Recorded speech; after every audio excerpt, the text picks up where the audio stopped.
¿Qué tal, muchachos? Nuevamente hemos estado aquí meditando por este medio la palabra de Dios. Estamos trabajando la epístola de Santiago. Como podrán recordar lo que hemos visto anteriormente, Santiago es el hermano menor de nuestro Señor Jesucristo.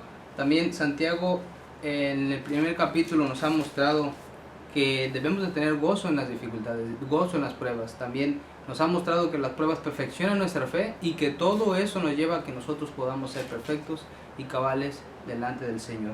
Otro punto que nos muestra Santiago es que el hombre muchas veces puede ser inconstante en sus caminos, puede ser de doble ánimo, y eso lo que traerá consigo será algo que no va conforme a la voluntad de Dios. ¿A qué nos referimos con esto? Que en esa ocasión veíamos que lo que dice Santiago en el versículo 8 del capítulo 1, el hombre de doble ánimo es inconstante en todos sus caminos, es que las personas pueden ser de dos o no pueden ser constantes en el camino del Señor. Esto se refería a que en algún momento pueden estar muy bien, pero en otro momento pueden estar completamente devastados, no anclados a las verdades bíblicas, a la comunión con el Señor, y no pasan tiempo de meditación y de oración para poder restablecer o mantener la comunión con el Señor. Otro punto que veíamos es la semana pasada es que tanto lo mucho o lo poco debe de ser para la gloria de Dios. Santiago en los versículos de 9 al 11 se refería a aquellos hermanos de humilde condición, es decir, hermanos que no ocupaban o no ocupan lugares prominentes dentro de la sociedad, y Santiago mostraba que esa persona debe de gloriarse en la exaltación. ¿Y qué exaltación era esta? Bueno, lo que veíamos es que la exaltación más grande que puede llegar a tener un creyente es el reino de Dios. Son los tesoros que están en el reino de los cielos. Y veíamos que el rico, cuando no hace las cosas para la gloria de Dios, terminará perdiéndose entre sus cosas. En aquella ocasión meditábamos en que alguien puede afanarse completamente en las cosas materiales y no pensar que todo eso material quedará aquí para alguien más, ¿sí? Entonces, lo importante es que comprendamos el día de hoy que Santiago está mostrando cosas con respecto a las pruebas, con respecto a las aflicciones, pero también nos está llevando de una manera práctica a todas aquellas cosas que de verdad son de agrado delante del Señor. Si hay algo que tiene esta epístola o por lo que se caracteriza, es que es demasiado práctica, y si tú el día de hoy lees algo, sabes inmediatamente lo que tienes que hacer el día de mañana o incluso después de leerlo. Y esto es porque es directa, porque es breve, porque es clara y porque en realidad nos muestra cosas con respecto a lo que Dios quiere para nuestras vidas. Entonces continuaremos el día de hoy con los versículos del 12 al 18, pero antes que nada vamos a orar, por favor. Amado Padre, te rogamos que tú guardes este tiempo, Señor, que tu voluntad se cumpla, Señor. Gracias porque tú has sido bueno, has sido fiel, has sido misericordioso. Gracias, Señor, porque tú nos has guardado de todo mal en este tiempo. Te ruego, Dios, que tu palabra, Señor, cautive nuestros corazones, que quedemos completamente sujetos, Señor, a ti. Que lo que hoy llega a nuestras mentes, Señor, avive nuestros corazones, Señor, para poder ver tu gloria, ver tu majestad, ser transformados a la imagen de tu Hijo Jesucristo. Señor, haz tu obra en la vida de cada joven, haz tu obra en nuestras vidas, Señor. Te lo ruego, Señor. Te suplico, Padre Celestial, que podamos dar testimonio de tu Hijo Jesucristo. Que podamos ser a la imagen de Jesús, Señor, para que tu nombre no sea blasfemado entre los incrédulos, Señor, a causa de nuestras rebeliones, a causa de nuestra vida, Señor, del reflejo de Jesús, que no sea nosotros. Te suplico, Dios, que tú nos enseñes a modelar la vida de tus hijos, Señor, modelar una vida conforme a tu voluntad, Señor, pues somos de Cristo y para tu gloria, Señor. Somos pueblo tuyo, Señor. Bendice este tiempo en el nombre de Jesús. Amén. Muy bien, muchachos, vamos a leer los versículos. Dice la palabra: Bienaventurado el varón que soporta la tentación, porque cuando haya resistido la prueba, recibirá la corona de vida que Dios ha prometido a los que le aman.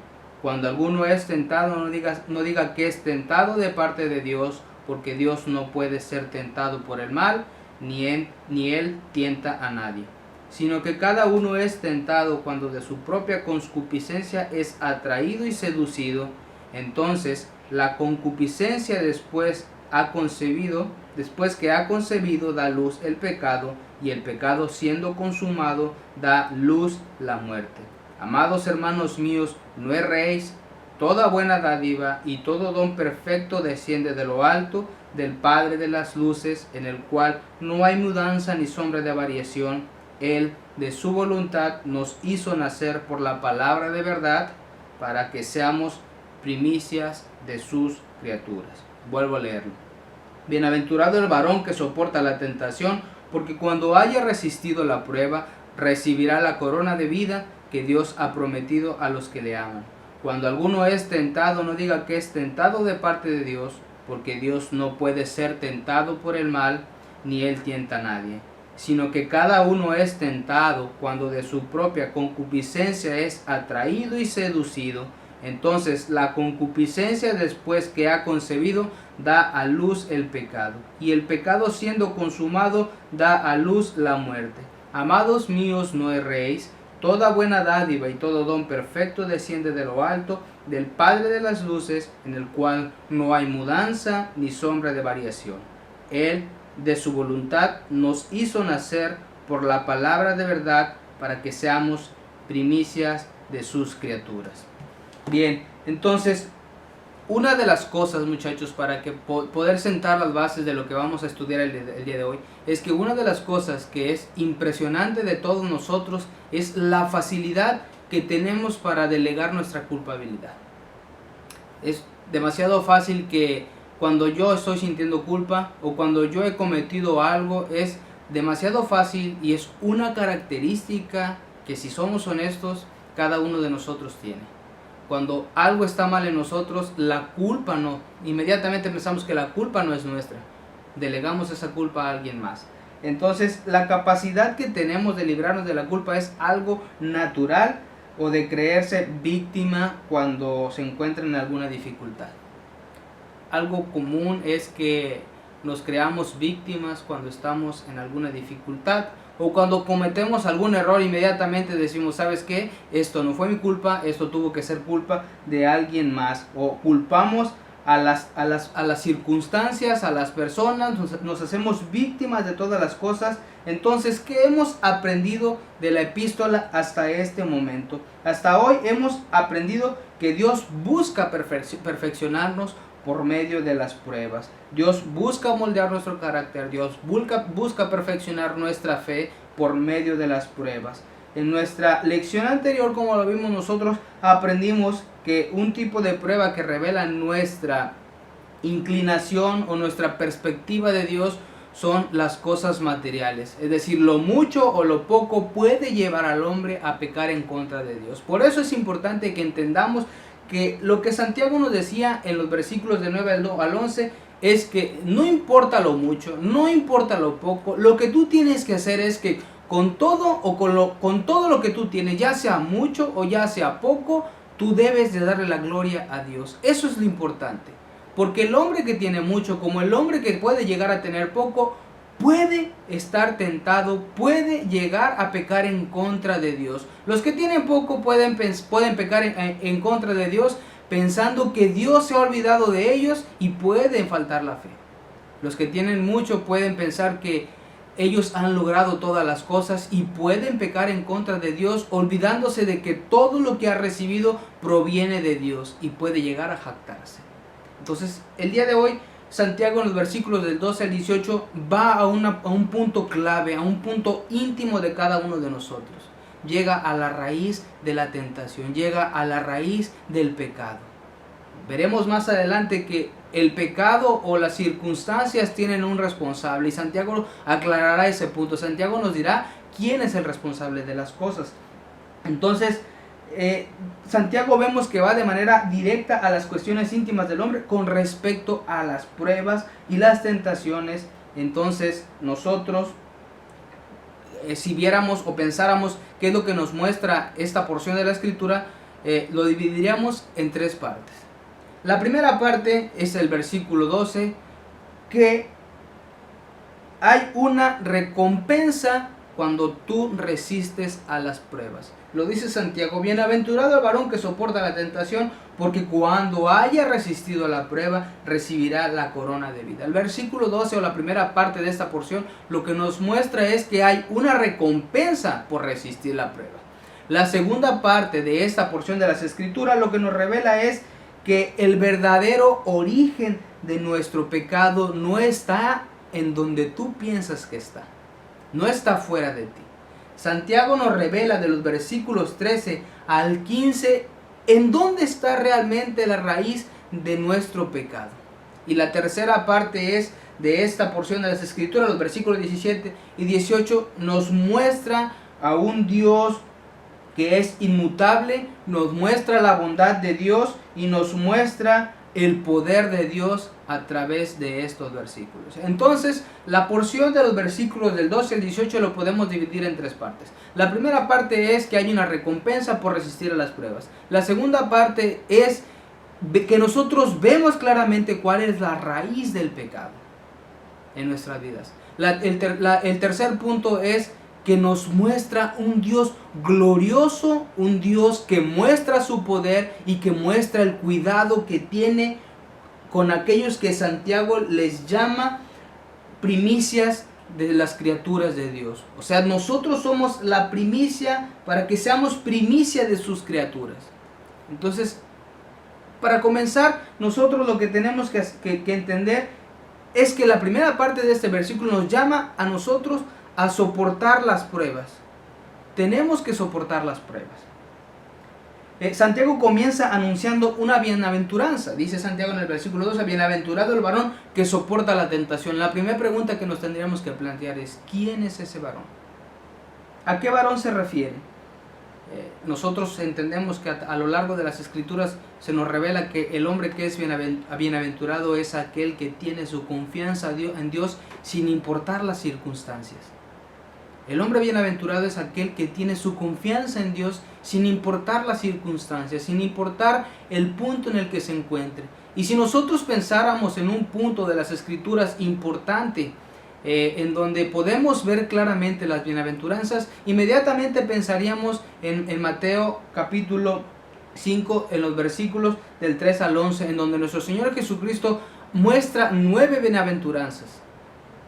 Y entonces en todo eso nosotros podemos comprender que Jesús habla de los que tienen poco, habla de los pobres, habla de los humildes, habla de los que padecen persecución, pero Él hace hincapié en un punto: que todos ellos son bienaventurados. Entonces, el hombre bienaventurado que Santiago está hablando aquí es el hombre que se deleita en Dios, que se goza en Dios, sin importar la situación en la que él se encuentre. Hoy podrías estar tú viviendo un punto difícil de tu vida. Podrías estar pasando persecución a causa de que las personas se burlan por tu fe. O podrías estar pasando necesidad porque quizá no tienes el trabajo. O podrías estar pasando una aflicción por alguna situación o alguna circunstancia que tú estás viviendo en tu vida. Pero lo que el Señor nos muestra, lo que Santiago dice en este punto es que cuando tú soportas la prueba, tú eres bienaventurado. Lo que el Señor Jesucristo nos dice es que todas aquellas personas, sin importar la condición en la que se encuentre, es bienaventurado cuando su deleite está completamente en Dios. Entonces, para continuar, cada uno de nosotros puede experimentar tentaciones en algún momento de nuestras vidas. No importa quién seas, no importa el lugar que tú ocupes en la sociedad, lo que es seguro es que tú y yo experimentaremos pruebas a lo largo de nuestras vidas. Si hay algo que está comprado con nuestra salvación, son también las pruebas. Santiago dice: tened por sumo gozo cuando os halléis en diversas pruebas, sabiendo que la prueba de vuestra fe produce paciencia. Si algo se compró con nuestra salvación, también son las pruebas. Nuestro Señor Jesucristo lo dijo de esta manera: en el mundo tendréis aflicción. En el mundo tendréis aflicción. Pero Él también dice: pero descansen, porque yo he vencido al mundo. Si algo se ha adherido a nosotros, son las aflicciones, son las pruebas, pero debemos ser cada uno de nosotros como hombres que descansan completamente en el Señor. Hombres o mujeres que descansan de una manera total en el Señor. Algo que nosotros experimentamos y de lo que no estamos exentos son las pruebas. Nadie está exento de este punto. Las tentaciones no serán solamente una vez. Las tentaciones estarán continuamente en nuestras vidas. Ellas estarán presentes a lo largo de cada uno de nuestros días. Todos experimentamos tentaciones. No hay alguna persona que diga que no experimente alguna tentación. Si alguien osa en decir que él no es tentado, pues lamento decir que es un mentiroso. Todos experimentamos tentaciones a lo largo de nuestra vida. Todos experimentamos tentaciones. Lo que Santiago nos muestra en este punto es que habrá una recompensa cuando hayamos resistido la prueba. Entonces, no hay alguien que esté exento de las tentaciones, no hay alguien que esté exento de la prueba. Y Santiago nos dice que ¿quiénes son estos? Dios, la corona de vida, ha prometido a los que le aman. ¿Y quiénes son aquellos que aman a Dios? Lo veremos un poco más adelante, pero lo que quiero que quede sentado en este punto es que cada uno de nosotros vive tentaciones, vive pruebas de diferente medida, pero cada uno de nosotros es tentado en cada uno de sus días. Entonces las tentaciones no serán una sola vez, sino que estarán presentes a lo largo de cada uno de nuestros días. Dios nos pide soportar esas tentaciones. Santiago, en la traducción de la Reina Valera, dice: bienaventurado el varón que soporta la tentación.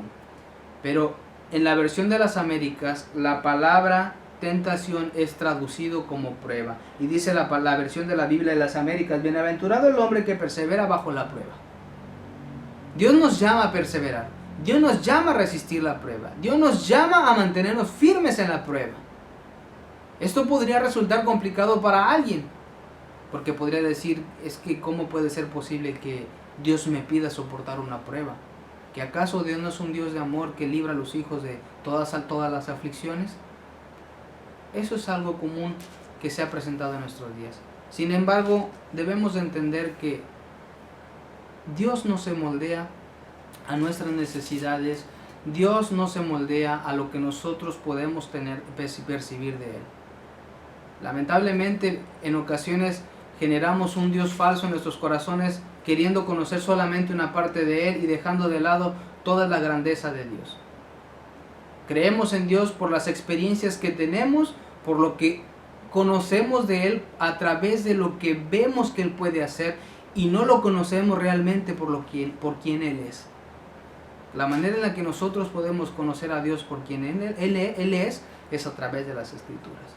Entonces Santiago dice: bienaventurado el varón que soporta la tentación. La Biblia de las Américas dice: bienaventurado el varón que resiste la prueba. Esto nos da más luz que en el asunto central que Santiago está tratando de transmitirnos. Hay pruebas. Tenemos pruebas. Y tenemos que resistir esas pruebas. Esto es un asunto es uno de los asuntos que nos lleva a cuestionarnos nuestros caminos y la obra de Dios en nuestras vidas. Sin embargo, Dios nos alienta a seguir adelante, esforzándonos para resistir. Si hay algo, hermanito, hermana, hermano, joven, que muestra realmente en quién estamos anclados, son las pruebas. Las pruebas lo que hacen es exponer realmente nuestra perspectiva de Dios. Es decir, cuando padecemos por las pruebas y pensamos que Dios se ha olvidado de nosotros, lo que realmente estamos demostrando es que no estamos confiando en Dios. Porque Santiago nos mostrará aquí que Él es inmutable en versículos siguientes. ¿Qué significa esto? Que Dios no cambia. Lo que sí revelan las pruebas es que nosotros daremos evidencia de la perspectiva que tenemos de Dios, de la perspectiva que tenemos de las cosas, de la perspectiva que tenemos de la obra que Dios está haciendo en nuestras vidas. Sin embargo, en todo eso, en esas pruebas, lo que sí tenemos que tener en claro es que Dios nos llama a cada uno de nosotros a resistir en las pruebas. Dios te llama a ti a resistir en la prueba. Dios me llama a mí a resistir en la prueba. Tanto tú como yo tenemos pruebas, tanto tú como yo tenemos tentaciones. Y el Señor nos pide que nos mantengamos firmes en esas pruebas para recibir la corona de vida. Ahora notemos algo que claramente se infiere en estos versículos. Cuando Santiago menciona que aquel que resista a la prueba recibirá la corona de vida, lo que Santiago está diciendo es que aquel que resista será coronado con la vida. Aquel que resista a la prueba será coronado con la vida. Este galardón está reservado, como dice Santiago, solamente para aquellos que lo aman. Solo para aquellos que lo aman. Pero la pregunta aquí es, ¿qué es la corona de vida? ¿Y cómo es que algo así está reservado solamente para los que aman a Dios? Entendemos que aquellos que aman a Dios son todos aquellos a quien Dios amó primero. Entonces, la corona de vida tiene que referirse a la salvación. Santiago dice, bienaventurado el varón que soporta la tentación, porque cuando haya resistido la prueba, recibirá la corona de vida que Dios ha prometido a los que le aman. Aquellos que aman a Dios son aquellos que Dios ha amado primero. Entonces, la corona de vida tiene que referirse a la salvación por dos puntos. El punto número uno es porque la corona de vida viene directamente de Dios. No es algo que el hombre pida, no es algo que el hombre se gane por mérito, sino porque Dios da esa corona de vida. Y el segundo punto es que esa corona de vida está reservada solamente para los hijos de Dios. ¿Qué es aquello que está reservado solamente para los hijos de Dios? La vida eterna por medio de nuestro Señor Jesucristo. Alguien podría pensar aquí que la corona de vida se refiere a ciertas recompensas que nosotros tenemos por poder soportar las pruebas. Pero yo aquí puedo notar dos puntos que hacen que me incline más a pensar que la verdadera corona de vida es la salvación.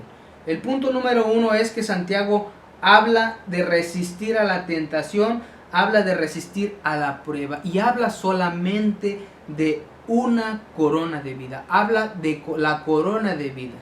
Cuando nosotros podemos estar pasando alguna prueba y soportamos esa prueba y resistimos esa prueba y la superamos, entonces Dios nos estará dando una corona de vida en la perspectiva de aquellas personas que piensan que son recompensas de parte de Dios por haber hecho bien el trabajo. Entonces, en cada prueba, en cada vez que nosotros resistamos, estaremos recibiendo una corona de vida. Santiago es claro y dice, recibirá la corona de vida. Habla de una corona y habla de aquella corona que Dios tiene reservados para los que lo aman. Entonces, eso tiene que ser la salvación. La corona de vida tiene que ser la salvación. ¿Qué significa? Que nuestra verdadera vida comenzará cuando nosotros hayamos soportado toda esta vida física para poder estar completamente delante del Señor, para darle toda la gloria y la honra a Él. Entonces, todos aquellos que por la misericordia de Dios podamos soportar las pruebas, seremos aquellos que recibiremos la corona de la vida eterna. Estamos llamados a resistir las pruebas que se nos presentan en nuestras vidas con la mira lejos de las cosas presentes. Si nosotros vemos, la corona de vida no se refiere a algo que Dios nos hará en este mundo, en este punto de nuestra vida, sino que está reservado para algo que nos muestra que es celestial, que es fuera de lo terrenal. Y nosotros debemos de poder pensar en las cosas que son para la gloria de Dios y no en las circunstancias. Nosotros estamos llamados a resistir las pruebas que se nos presenten en nuestra vida con la mira lejos de las cosas presentes. Debemos pensar en las cosas eternas. Sin embargo, ¿por qué esto no resulta fácil de hacer? ¿Por qué pecas? Esa es la pregunta. ¿Por qué pecas? Y la respuesta que tú des a esto mostrará mucho acerca de tu percepción acerca de las cosas de Dios. ¿Por qué pecas? ¿Por qué si Dios nos ha mandado a resistir la prueba? ¿Y por qué si Dios nos acompaña en todo ese proceso? ¿Por qué resulta tan difícil poder resistir a la prueba? ¿Por qué resulta tan difícil resistir a la tentación? Entonces, la respuesta podría resultar sencilla si nosotros miramos el contexto de estos pasajes. Y el contexto que nos dice estos pasajes lo vemos en los versículos del 13 al 15. Es a causa de nuestro pecado. Por nuestro pecado resulta complicado poder resistir las pruebas.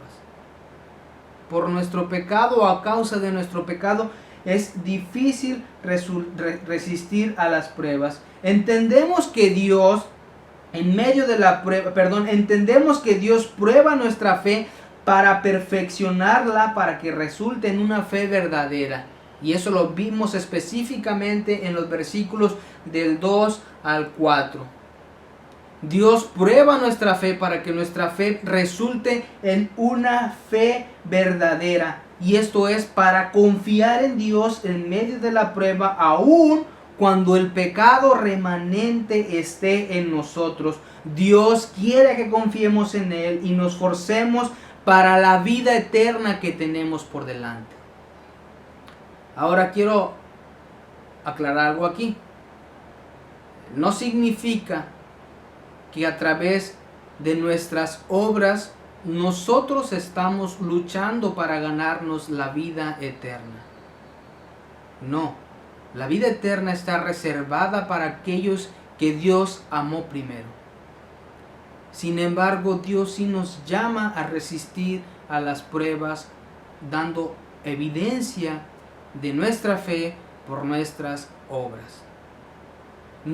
Santiago no está tratando de transmitir aquí que para que tú puedas tener la corona de la vida, tú tienes que realizar ciertas obras o tú tienes que esforzarte para ganarte esa salvación. La salvación ya la tenemos garantizada por la obra de nuestro Señor Jesucristo. Nuestras obras dan evidencia de nuestra fe.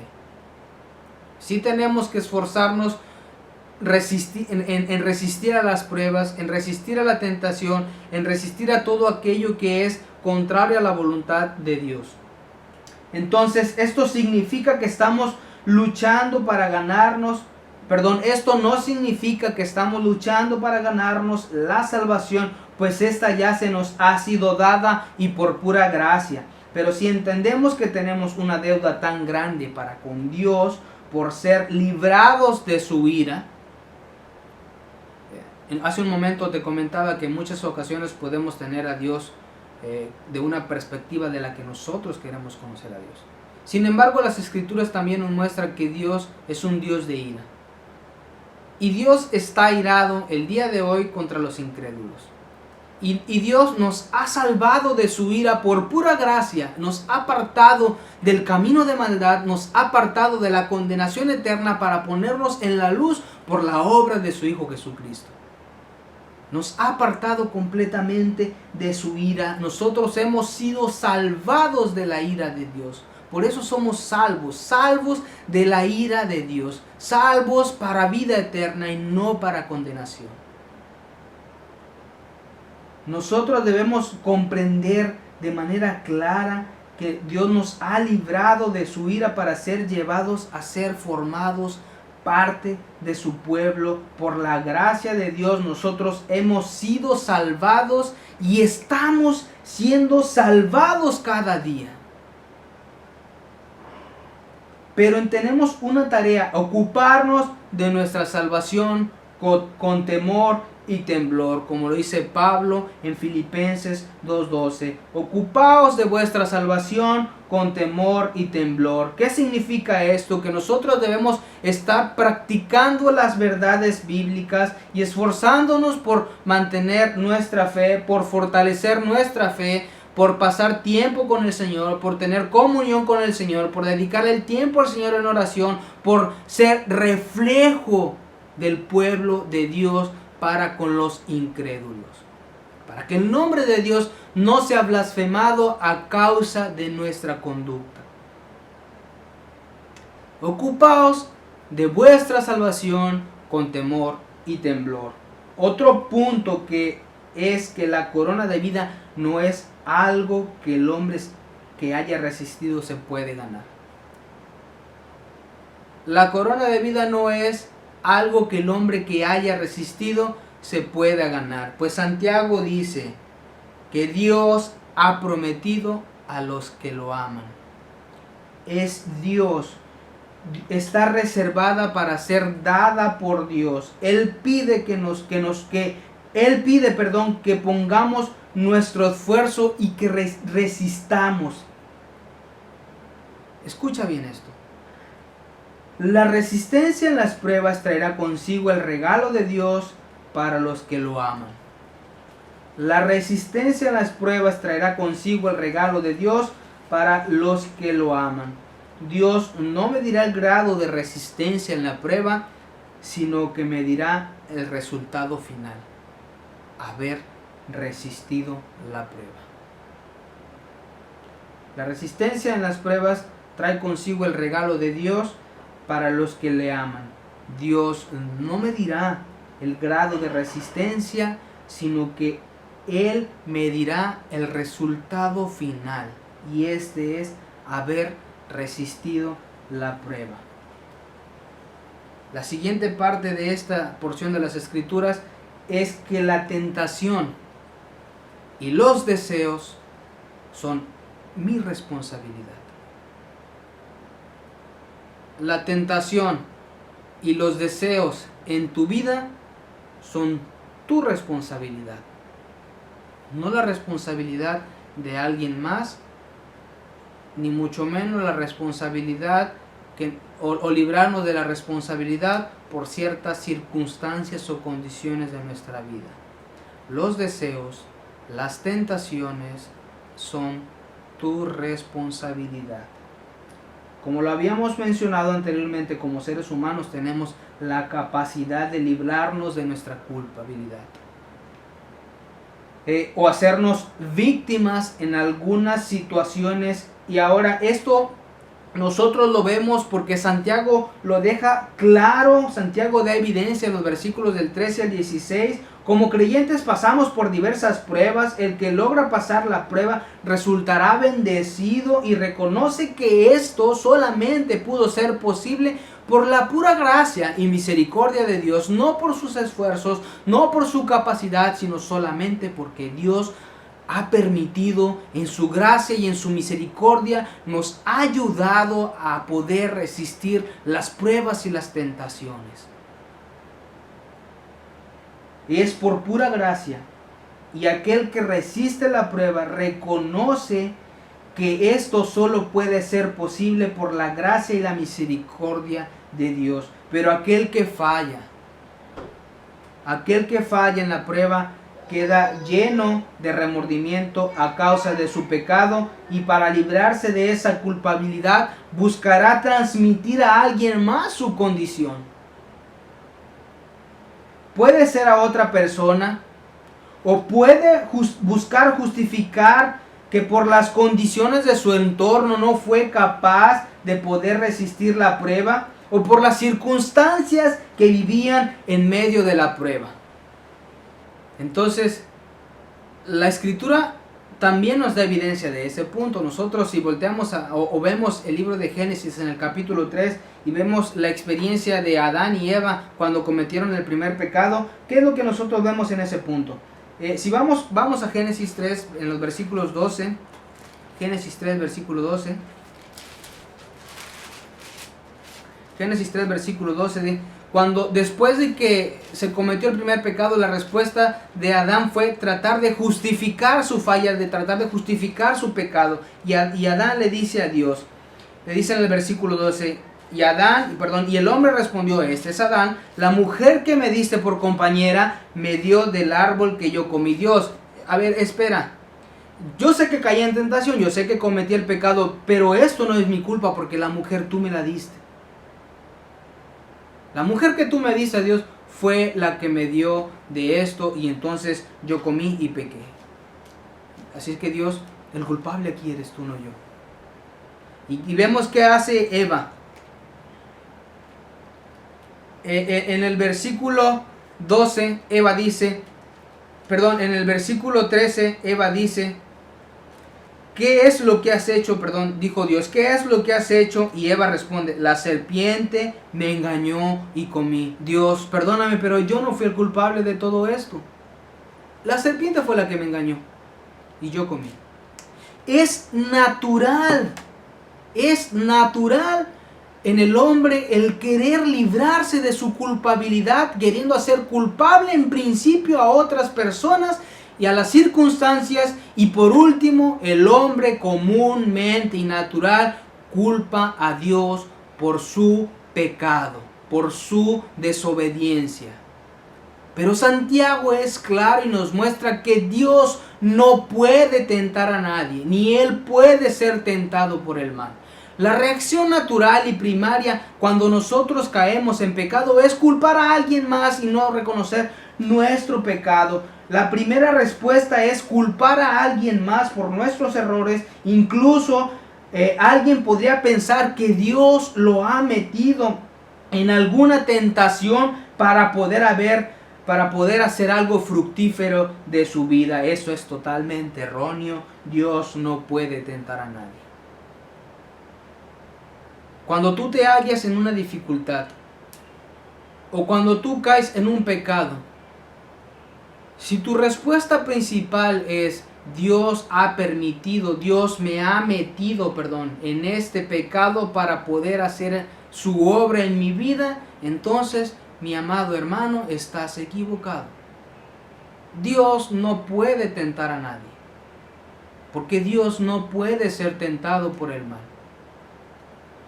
La responsabilidad de tu pecado es tuya. La responsabilidad de mi pecado es mía, no de nadie más, no de las circunstancias, no de alguna situación. No es culpa de tus padres, no es culpa de tus líderes, no es culpa de tu líder que no te ha cuidado como tú piensas que te debe de cuidar. El responsable de tu pecado eres tú. Eres tú.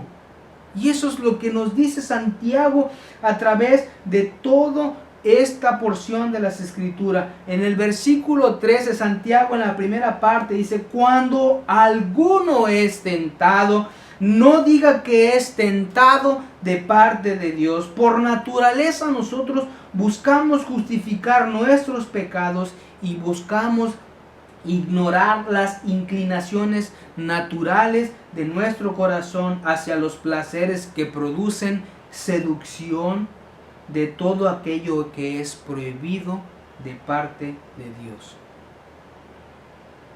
Por naturaleza buscamos justificar nuestros pecados y buscamos ignorar las inclinaciones naturales de nuestro corazón hacia los placeres que nos producen seducción de todo aquello que es prohibido delante de Dios.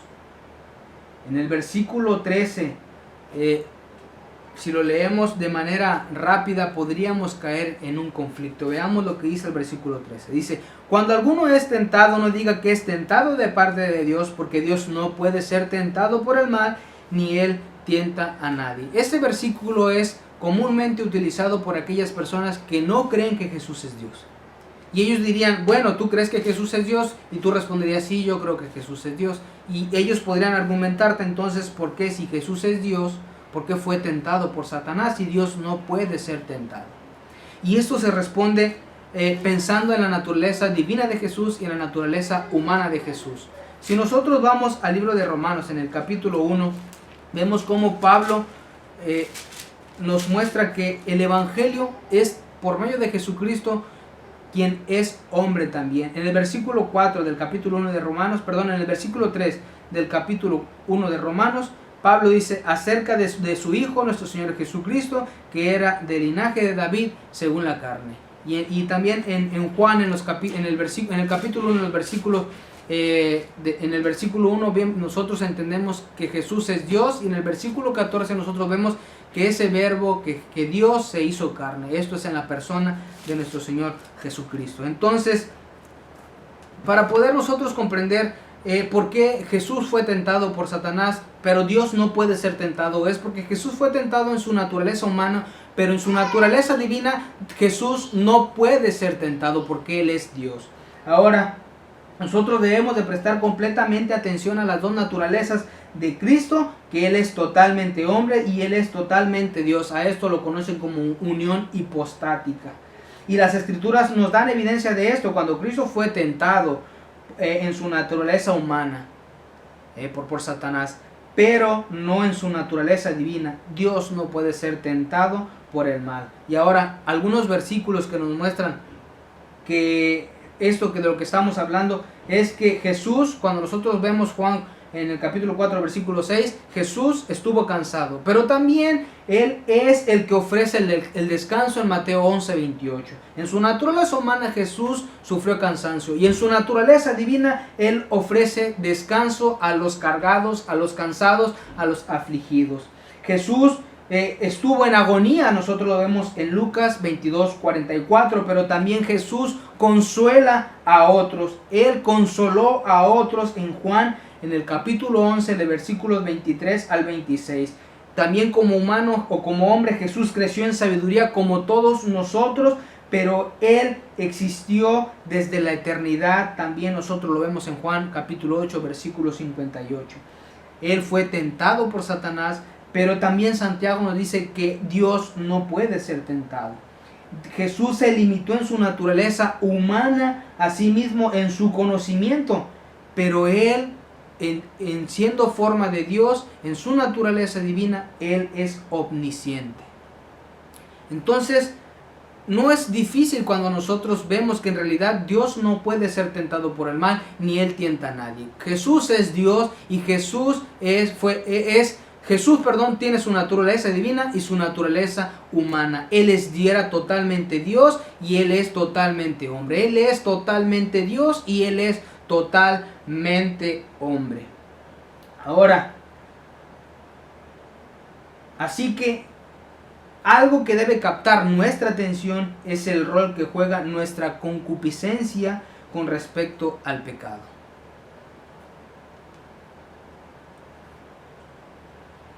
¿De qué manera la concupiscencia tiene un rol en nuestro pecado? Esto puede llevarnos directamente a una condición deplorable delante de Dios. La concupiscencia puede llevarnos a una condición deplorable delante de Dios.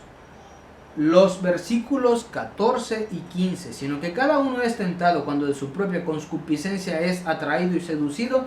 Entonces la concupiscencia, después que ha concebido, da luz el pecado, y el pecado, siendo consumado, da luz a la muerte. Nos muestra claramente el proceso que vive el creyente desde la tentación hasta la consumación del pecado. Lo que Santiago nos muestra con esos dos versículos es el proceso que tú y yo podemos vivir desde la concepción de nuestro pecado en nuestra mente hasta la consumación de él.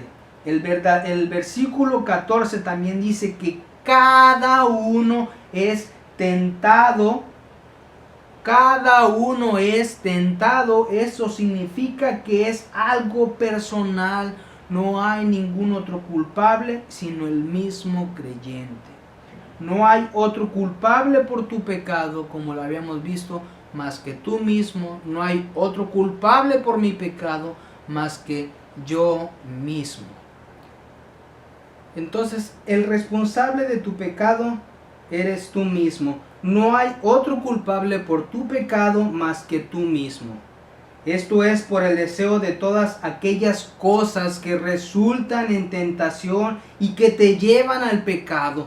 Esto es a causa de todas aquellas cosas que resultan en tentación y que te llevan al pecado. Todo aquello que puede resultar en tentación para cada uno de nosotros es aquello que nos lleva al pecado. Y quiero citar algunos versículos de las Escrituras. Por ejemplo, en Romanos 1, en el Romanos capítulo 1, versículos del 29 al 32, Pablo muestra algunos pecados, algunas cosas que son de deseo natural para el hombre.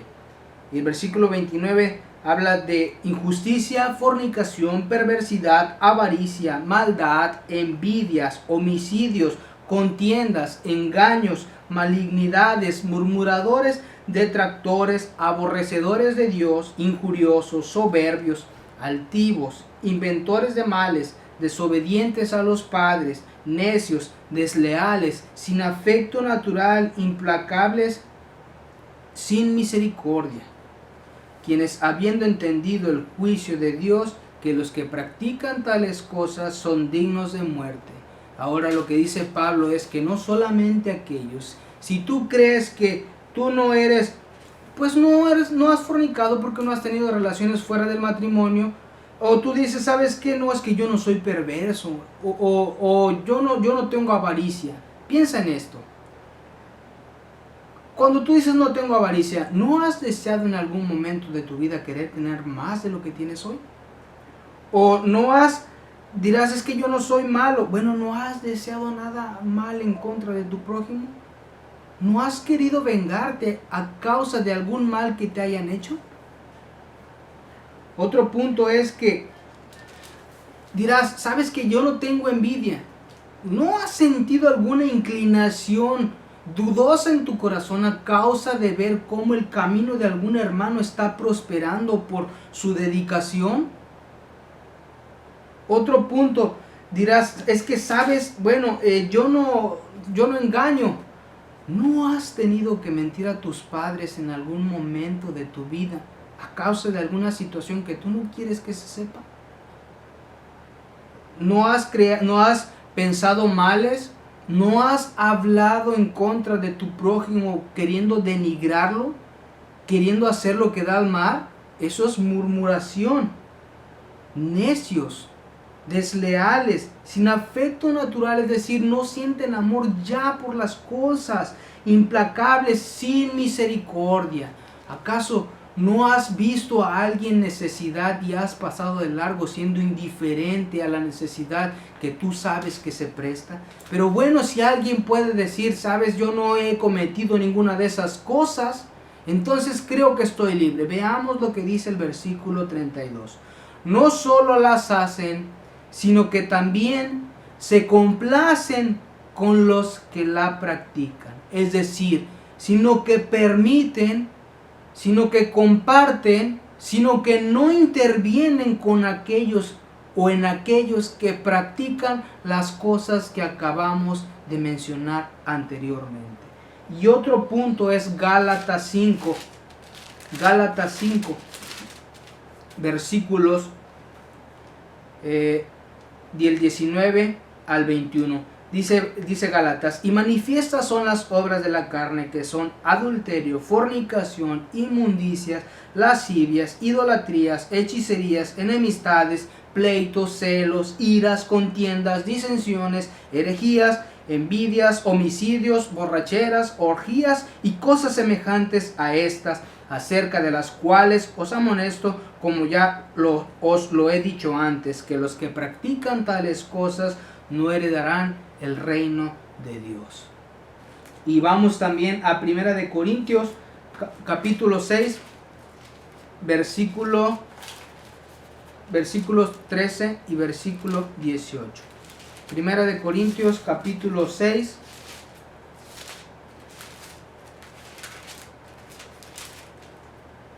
versículos 13 y 18.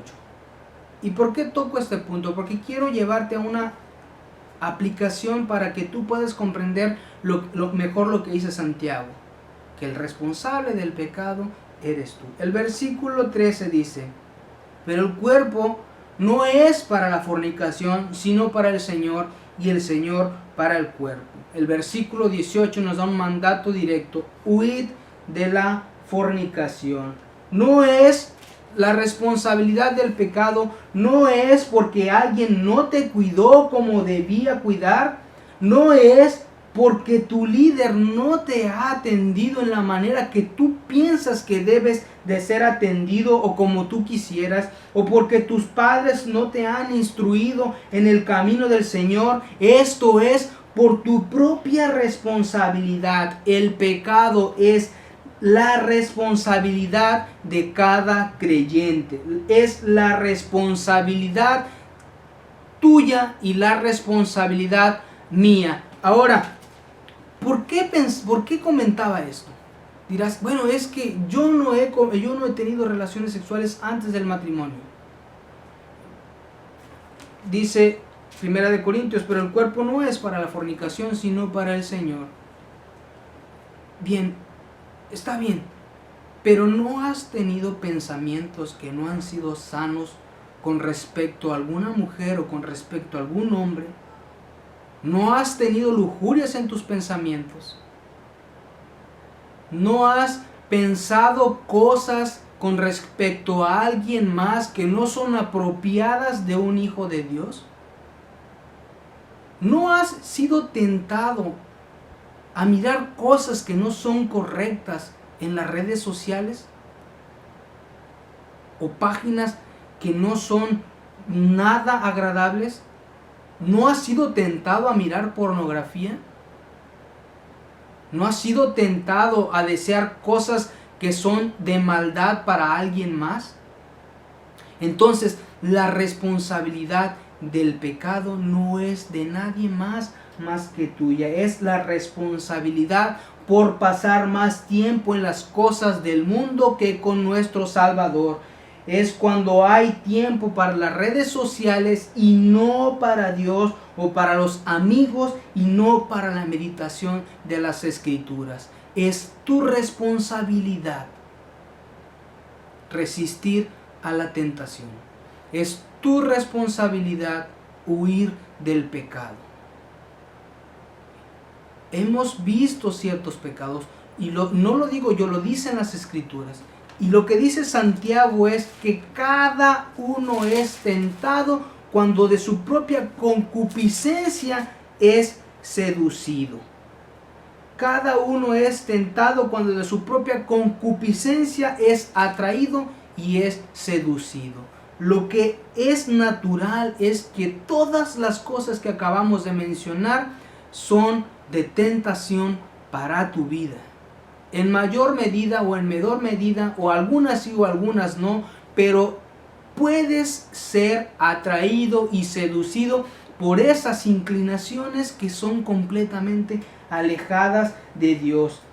Ahora, en el versículo 15, nosotros vemos que la batalla comienza en nuestros pensamientos. Y dice el versículo 15, entonces la concupiscencia, después que ha concebido, da luz el pecado, y el pecado siendo consumado da luz la muerte. ¿Por qué ponía el ejemplo del pecado de la fornicación? Porque cuando tú has cometido ese pecado o has consumado ese pecado, no es algo que no haya sido premeditado. Cuando tú llegas a mirar pornografía, no es algo que no haya sido premeditado. Cuando tú murmuras en contra de alguien más, no es algo que simplemente haya sucedido, sino que lo has premeditado, lo llevas en tu pensamiento hasta que eso es consumado. Y lo decíamos, versículos del versículo 15, el versículo 14 y el versículo 15 muestran el proceso que cada creyente lleva desde que piensa en el pecado hasta que es consumado. La fornicación no es algo que no se haya premeditado, no es algo que simplemente haya sucedido. O cuando se comete el pecado de fornicación es porque algo ya estuvo sucediendo antes de que ese pecado fuera consumado. Ahora, yo no quiero decir que eso es un pecado que sea imperdonable. No. Alguien podrá haberlo cometido. Pero lo que sí debemos de entender es de que Dios nos pide alejarnos de nuestros pecados. Dios nos pide mantenernos firmes con Él. Cuando tú consumas el pecado es porque estuviste en situaciones en las que no debiste haber estado, en lugares en los que no debiste haber estado, con personas con las que no debiste haber estado. No es que Dios no te perdone el pecado, sino que, por ejemplo, el pecado de la fornicación traerá consecuencias durante toda tu vida. Es algo con lo que tú tendrás que cargar durante toda tu vida. Entonces, veamos cómo Santiago nos muestra en el versículo 15 que la batalla principal está en nuestra mente. Aquí es en donde principalmente comienzan las tentaciones, donde principalmente comienza a concebirse el pecado. El versículo 15, nosotros podemos entender que la muerte es para el incrédulo, porque el resultado de todo esto es la muerte, es que el pecado da luz a la muerte, y esto es principalmente para el incrédulo. ¿Por qué? Porque la paga del pecado es la muerte, mas la dádiva de Dios es vida eterna en Jesucristo. Aunque Santiago no especifica qué tipo de muerte, podemos decir que también podemos hablar de una muerte física a causa de nuestro pecado. Sí, aunque resulte algo difícil de comprender, nuestro pecado podría llevarnos a una muerte física. Dios, en su misericordia y en su sabiduría, podría llevar a alguien a que muera para que ya no siga viviendo más en pecado. Esa puede ser una manera de Dios de salvarnos de nuestra condenación o de nuestra esclavitud para con el pecado. No se especifica aquí si la muerte es una muerte física o qué tipo de muerte es. Entendemos que la muerte espiritual será para los incrédulos y entendemos que la muerte física es para los creyentes y para los incrédulos. La muerte física puede venir como consecuencia de la permanencia en el pecado, y esto está reservado a la sabiduría de Dios. Ahora, otro punto es que la batalla se vive en nuestros pensamientos. Piensa en un momento en todo lo que has tenido que meditar para consumar el pecado. Cediste a la tentación. Incluso no solo el consumarlo, sino pensarlo. Quizá no has tenido relaciones antes del matrimonio, pero tus pensamientos han sido de lujuria para con alguien más. O no has matado, pero sí has deseado mal en contra de tu prójimo. Todos los creyentes tenemos luchas contra la tentación. Todos, no existe alguien que se llame creyente que diga que está libre de tentación. Y somos completamente responsables de luchar para que no dé luz al pecado. La tentación comienza en nuestra mente. La tentación, la concupiscencia, las cosas que son alejadas de Dios vienen en nuestra mente. Después estas dan a luz el pecado cuando esto es consumado. Veamos lo que dice Santiago en el versículo 16. Amados hermanos míos, no erréis. Lo que Santiago está diciendo es: no piensen que Dios los ha metido en la tentación. No piensen que Dios los ha metido en el pecado. Dios no tienta a nadie. No hagas tales cosas porque tú consumarás el pecado. La verdadera lucha contra el pecado comienza en tu mente. La verdadera lucha contra mi pecado comienza en mi mente. Entonces debemos asegurarnos que cada pensamiento sea llevado cautivo hasta nuestro Señor Jesucristo en obediencia. Asegurémonos de que cada pensamiento sea llevado cautivo hasta la obediencia de nuestro Señor Jesucristo. Y para terminar, los versículos 17 y 18 nos dice que después de que nuestra naturaleza queda completamente expuesta y nosotros comprendemos que la inclinación de nuestros corazones es hacia el pecado, esto es algo que puede suceder si no nos esforzamos en resistir la prueba, vestidos de toda la armadura de Dios. Santiago nos deja ver que el destello de todo esto, de todos estos pasajes, están en los versículos 17 y 18. Toda buena dádiva y todo don perfecto desciende de lo alto del Padre de las luces, en el cual no hay mudanza ni sombra de variación.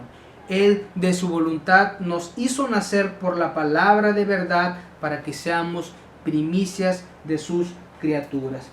Santiago nos deja ver que el destello de todos estos pasajes están en los versículos 17 y 18. Todo aquello que ustedes necesitan para resistir es reconocer que Dios no los lleva a la tentación, sino que todo lo que viene de Dios es bueno. El Padre de las luces, en el cual no hay mudanza ni sombra de variación. Todo lo bueno viene de Dios, de un Dios inmutable que no ha modificado su amor por ti, sino que te llama al arrepentimiento. Si tú te has encontrado el día de hoy envuelto en alguna de las cosas que hoy hemos meditado, o incluso si tú el día de hoy estás luchando contra alguna inclinación de tu corazón, mira, escucha esto, lo que dice Santiago: en Dios no hay variación, Dios es inmutable, el amor de Dios no ha cambiado por ti, sino que Él te llama al arrepentimiento, dejando atrás toda desobediencia de tu vida, dejando atrás toda tu vida de desobediencia.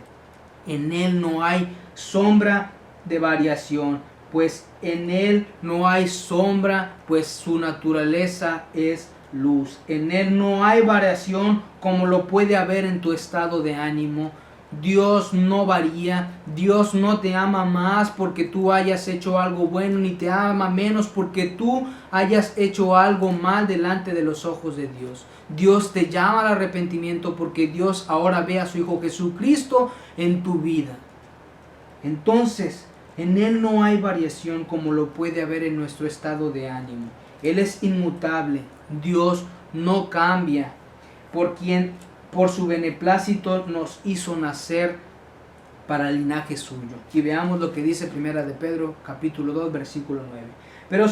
Pero vosotros sois linaje escogido, real sacerdocio, nación santa, pueblo adquirido para posesión de Dios, a fin de que anunciéis las virtudes de aquel que os llamó de las tinieblas a su luz admirable. Entonces, en conclusión, las pruebas muchas veces son el resultado de nuestra propia desobediencia. Busquemos lo honesto y reconozcamos la naturaleza de nuestros corazones. Luchemos fortaleciéndonos cada día para ser más como Cristo, su pueblo santo, para ser su pueblo santo, vestidos de vestiduras para el Rey. Si te has encontrado atrapado por tu pecado, ven a Cristo por la seguridad que tu Padre te puede dar.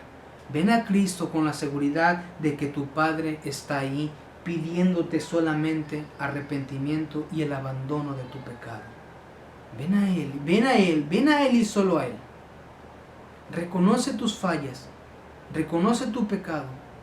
Ten en cuenta que Dios no ha cambiado el día de hoy, sino que Él te llama al arrepentimiento. Él te sigue amando porque ahora ve a su Hijo Jesucristo en ti.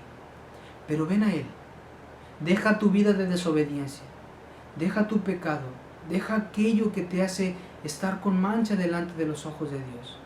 Deja esas inclinaciones que el día de hoy tú tienes en tu vida. Y ven al Padre que te estará esperando con los brazos abiertos, diciéndote: hijo mío, yo te amo igual. Solamente arrepiéntete y ven a mí.